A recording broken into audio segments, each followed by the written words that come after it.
La puerta en el muro, por H. G. Wells.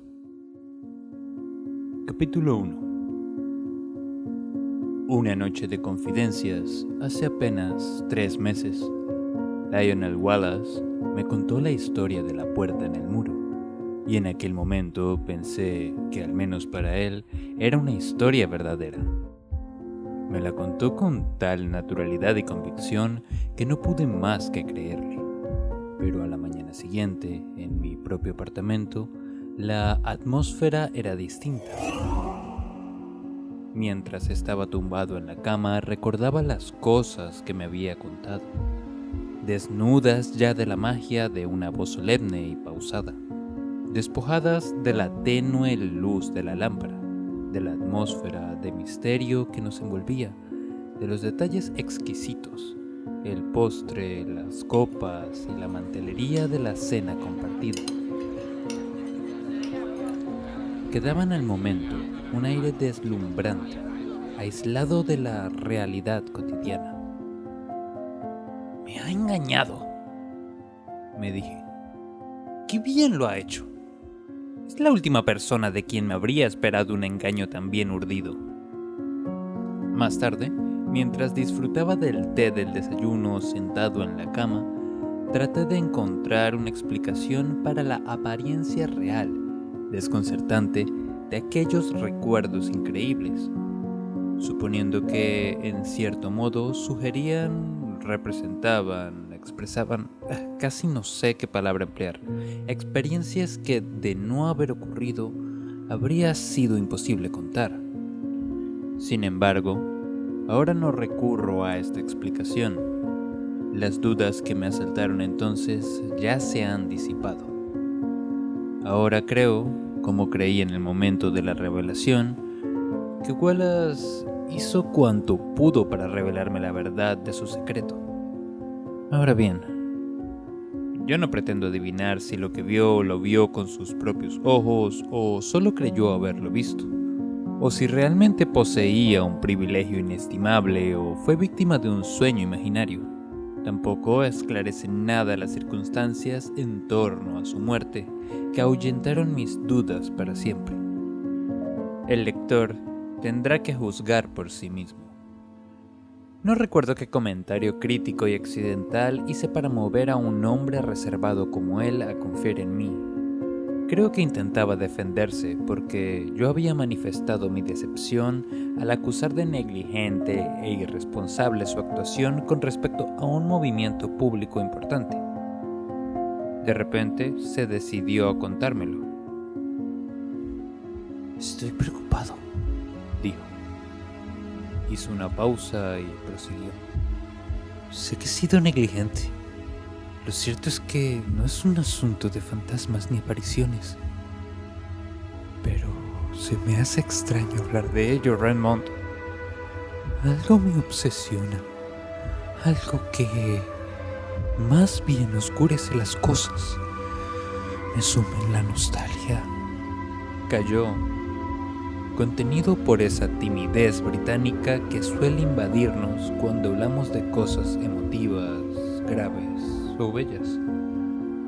«Todo ese tiempo tú estuviste en Saint Eldestad», dijo, y durante unos instantes pensé que aquello era del todo irrelevante. «Bueno», añadió y quedó en silencio. Indeciso al principio, más resuelto después, empezó a revelar el secreto de su vida. El recuerdo obsesivo de una belleza y una felicidad que le embargaban con anhelos insaciables y le hacían ver los intereses y espectáculos de la existencia mundana como algo aburrido, tedioso y vano. Ahora que conozco la explicación, todo parece estar escrito con claridad en su rostro. Tengo una fotografía que recoge e intensifica esa mirada distante. Me recuerda lo que una mujer dijo de él, una mujer que le profesó un amor muy profundo. «De repente», dijo, «pierde todo interés por ti, te olvida, no le importa nada, aunque te tenga delante. Sin embargo, Wallace no siempre demostraba desinterés. Cuando se concentraba en algo, siempre destacaba. De hecho, su carrera es una acumulación de éxitos. A mí me dejó atrás hace mucho tiempo. Me superó con creces y se ganó un lugar en el mundo. Le quedaba un año para cumplir los 40 y dicen que de estar vivo, ocuparía un cargo en el nuevo gobierno. En la escuela siempre me aventajaba sin esfuerzo, como algo natural.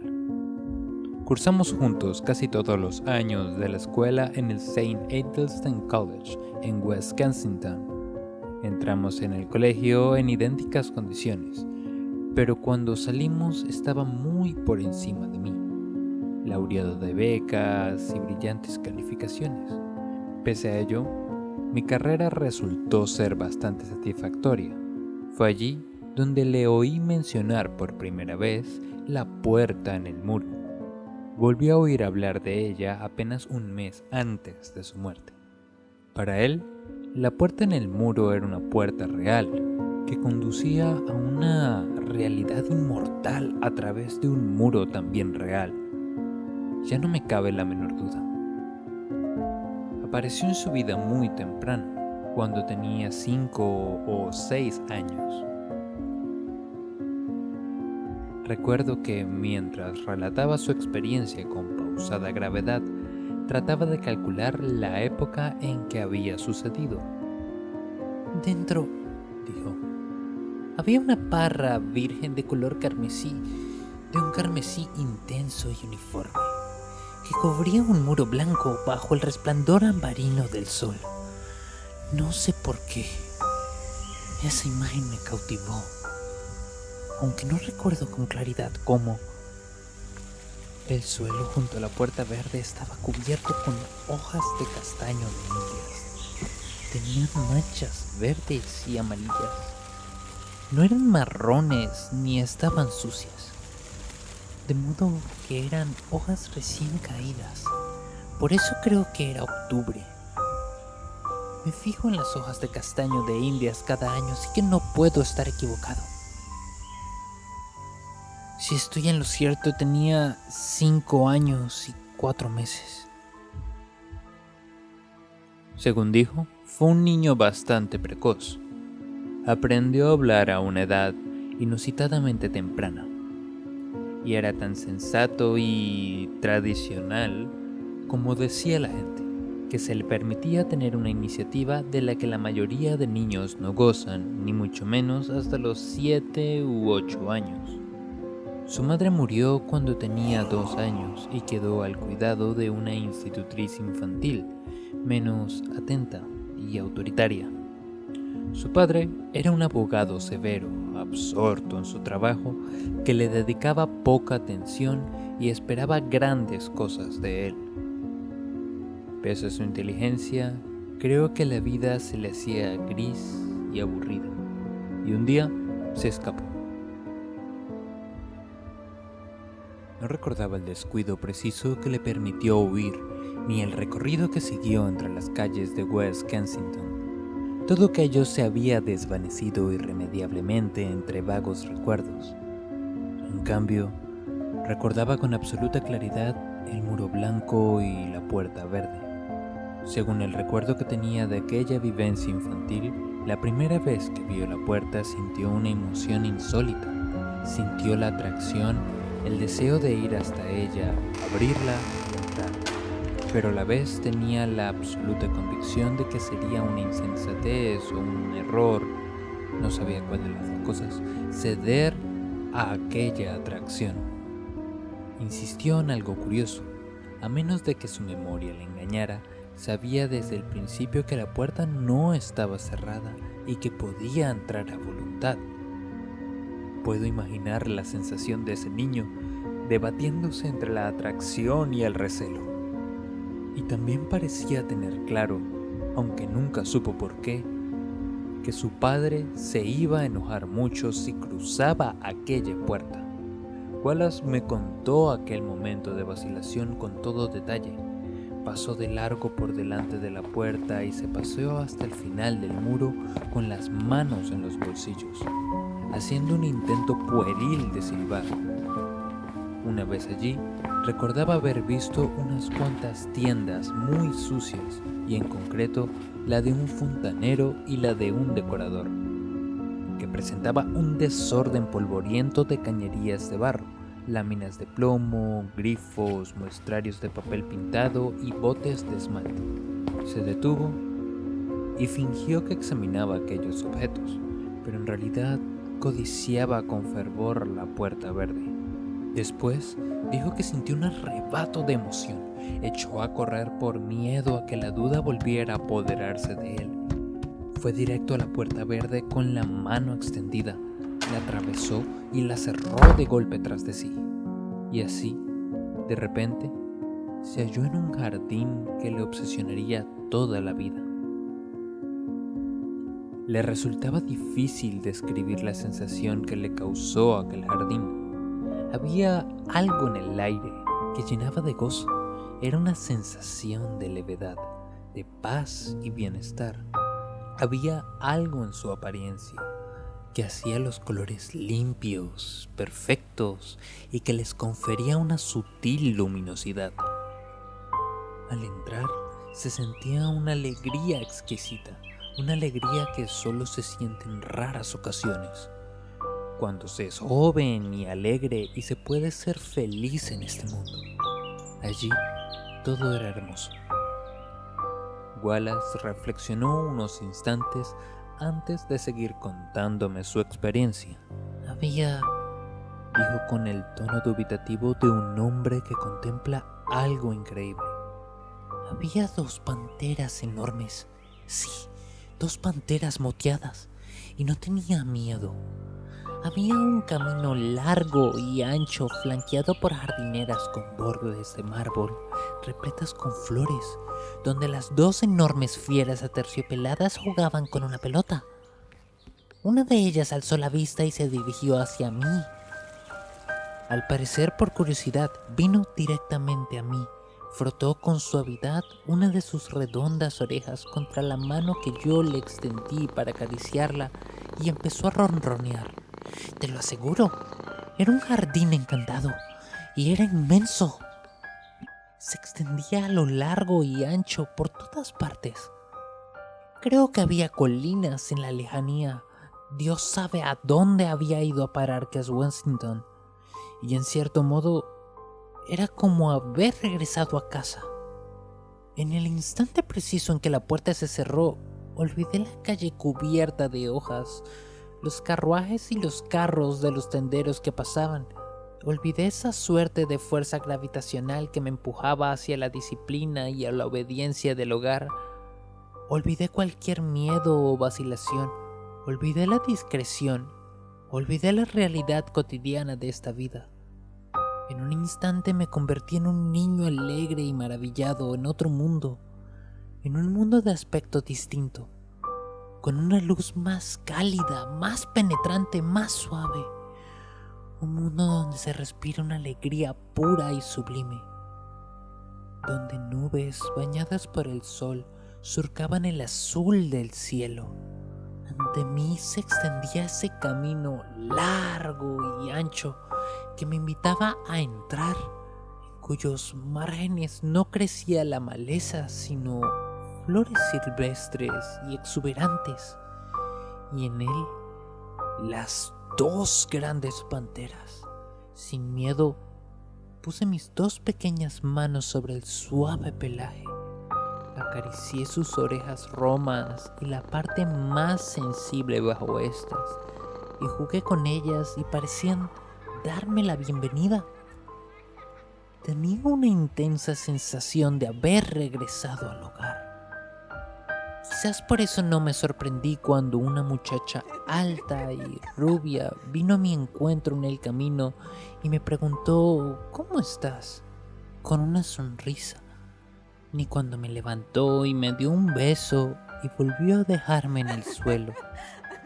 Al contrario, tuve la deliciosa sensación de estar haciendo lo correcto, la sensación de descubrir cosas felices que, curiosamente, me habían pasado por alto. Recuerdo que entre unas espigas de consolidadas reales había unos anchos escalones rojos por los que subimos hasta llegar a una amplia alameda flanqueada por árboles viejos y umbrosos. A lo largo de la alameda, entre los agrietados troncos rojos, había unos asientos honoríficos, unas estatuas de mármol y dóciles palomas blancas. Mi amiga me llevó por aquella tranquila alameda sin dejar de mirarme. Recuerdo sus rasgos gentiles, la delicada barbilla de un rostro dulce y amable. Me hacía preguntas con una voz apacible. Me contaba cosas, sé que eran agradables, pero nunca alcancé a recordar qué eran. Entonces, un mono capuchino muy limpio, de pelo castaño rojizo y ojos bondadosos de color avellana, bajó de un árbol y corrió a ponerse a mi lado. Me miraba risueño y de repente se me subió al hombro de un salto. Así, con gran alegría, seguimos adelante. Wallace quedó en silencio. «Continúa», le dije. Recuerdo detalles. Pasamos junto a un anciano que meditaba entre unos laureles y recuerdo un lugar alborozado con muchos periquitos. Atravesamos una amplia columnata a la sombra que conducía a un palacio fresco y espacioso, lleno de fuentes susurrantes, lleno de cosas bellas, lleno de las virtudes y promesas de un anhelo. Había muchas cosas y muchas personas, unas que recuerdo con claridad y otras vagamente, pero todas esas personas eran amables y hermosas. No sabía muy bien por qué, pero sabía que querían hacerme sentir bien, que se alegraban de mi presencia, me transmitían su dicha con ademanes, con caricias, con miradas cálidas y acogedoras. Sí. Se quedó pensativo unos instantes. Allí encontré compañeros de juego.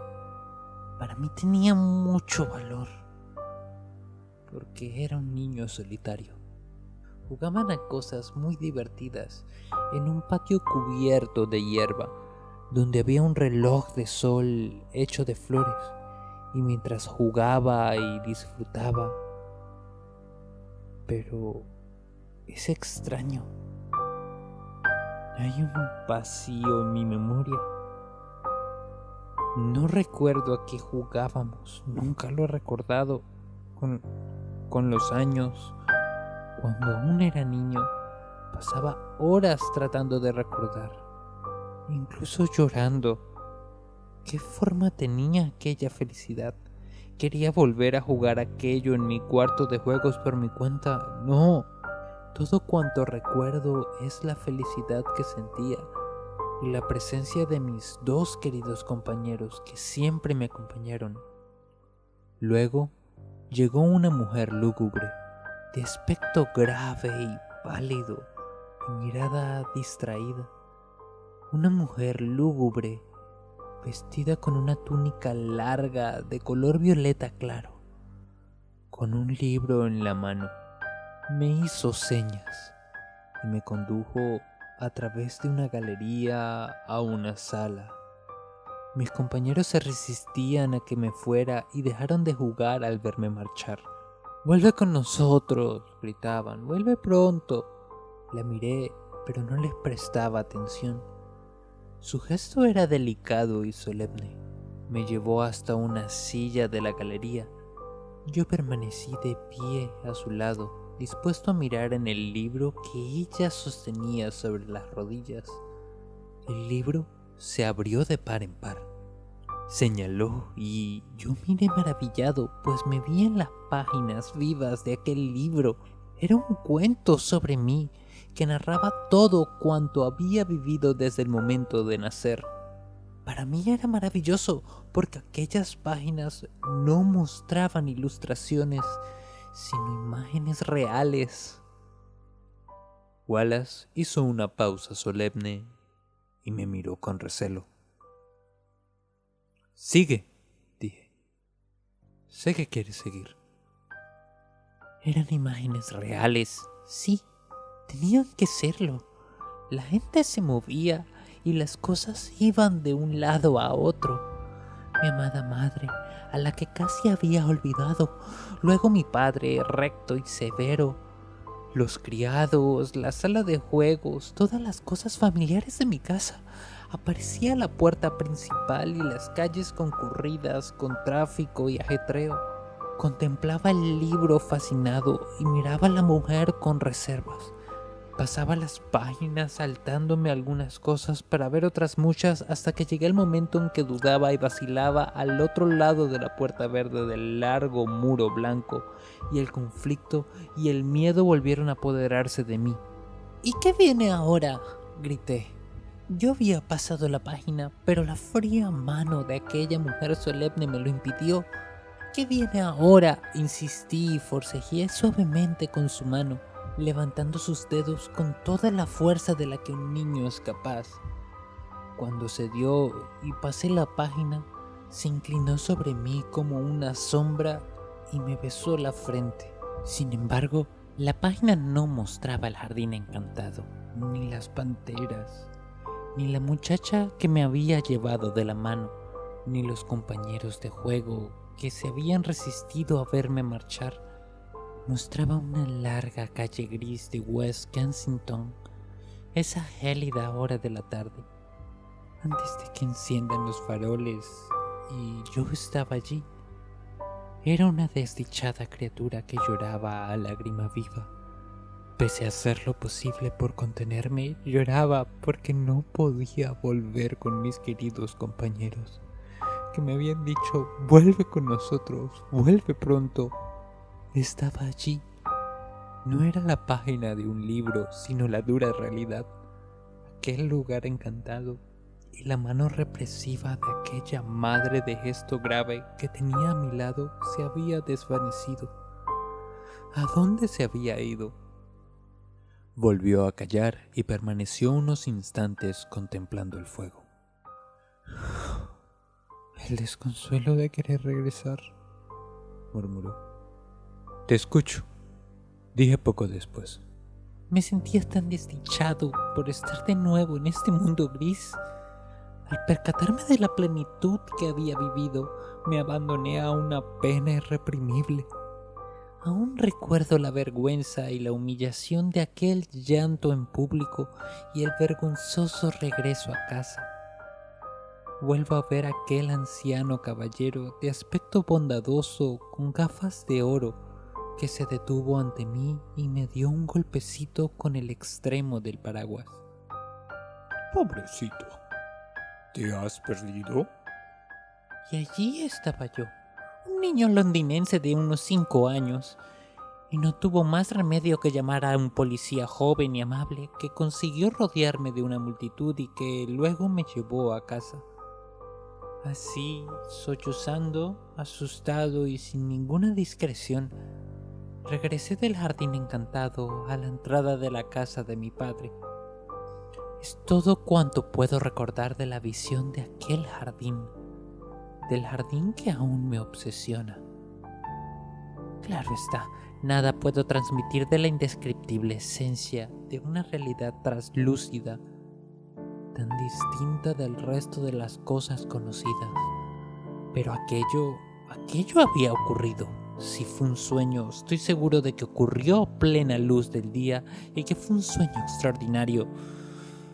Naturalmente, después llegaron las preguntas de mi tía, mi padre, la niñera, la institutriz, en fin, de todos. Traté de explicarles lo ocurrido y mi padre me dio mi primera zurra por contar mentiras. Luego, cuando traté de contárselo a mi tía, me castigó otra vez por mi endiablada insistencia. Por tanto, como he dicho, se les prohibió oírme hablar del asunto. Incluso llegaron a privarme de mis cuentos de hadas durante un tiempo por ser demasiado imaginativo. Eso hicieron. Mi padre era de la vieja escuela, así que mi historia quedó confinada a mí mismo. Se la susurraba a la almohada, mi almohada, que acababa empapada y salada con mis labios murmurantes y mis lágrimas de niño. Y a las oraciones tradicionales y menos fervientes siempre añadía esa sentida petición: por favor, Dios, haz que sueñe con el jardín. Oh, llévame otra vez al jardín. Llévame otra vez al jardín. Soñaba con el jardín a menudo. Quizás haya añadido partes, quizás lo haya cambiado, no sé. Todo esto es, como comprenderás, un intento de reconstruir una experiencia muy temprana a partir de recuerdos fragmentados. Entre este y los recuerdos sucesivos de mi niñez hay un abismo. Llegó un momento en que parecía imposible que volviera a hablar de aquella asombrosa visión. Le hice una pregunta evidente. No, Contestó. no recuerdo haber vuelto a buscar el jardín durante aquellos primeros años. Ahora me resulta extraño, pero es muy probable que tras aquel percance vigilaran de cerca mis movimientos para evitar que me escapara. No fue hasta que nos conocimos cuando traté de encontrarlo otra vez. Y supongo que hubo una época, por increíble que parezca, en que olvidé el jardín del todo.